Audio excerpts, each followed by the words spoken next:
शाहपुर सागर में इरीगेशन की जमीन ऐं प्लाट खाली करण लाइ केतिराई अझाई दुकानदार पट कया विया, जंहिं ख़िलाफ़ मुतासिरनि सख़्त एहतजाज कयो। इरीगेशन ऑफिस जे अॻियां सरकारी प्लाटनि ते मुख़्तलिफ़ माण्हुनि पारां ठाहियल दुकानी घरनि खे ढाहे पट कयो वियो। SDO इरीगेशन जी दरख़्वास्त ते असिस्टेंट कमिश्नर ऐं मुख़्तियार कार जी निगरानी में ऑपरेशन कयो वियो।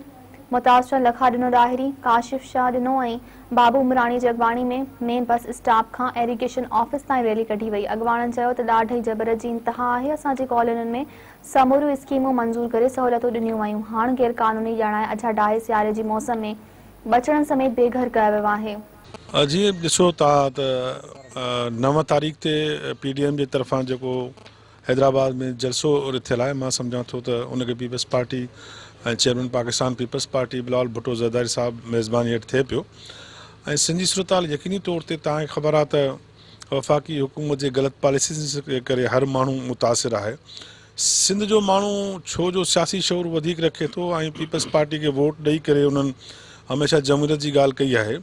त पीपल्स पार्टी सिंध में रोड सेक्टर जे अंदरि तव्हां ॾिसो ऐं अस्पतालनि में ॾिसो, तव्हां सिंध जे माण्हुनि जे अंदरि जेका बेरोज़गारी हुई 2008 जे दौर में जॾहिं प्रेसिडेंट साहब हुकूमत कई त काफ़ी नौजवाननि खे रोज़गार मिलियो ऐं जेके डेली वेजिस ते या कॉन्ट्रैक्ट बेसिस ते मुलाज़िम हुया उन्हनि खे रेगुलर कयो वियो। त सिंध जे अंदरि यकीनन हिकिड़ी सूरताल, छो जो असांजी पीपल्स पार्टी हुकूमत में वेठी आहे, मां सम्झां थो, पर असां सां प्रॉब्लम इहो आहे त वफ़ाक़ी हुकूमत सिंध जे वसीलनि ते क़ाबिज़ आहे। सिंध जी जेकी प्रॉपर बजट जी तक़सीम आहे उहा असांखे ॾिनी कोन थी वञे, पर जेकॾहिं उहा बजट मिले त सिंध में बहितर कमु थी सघे थो।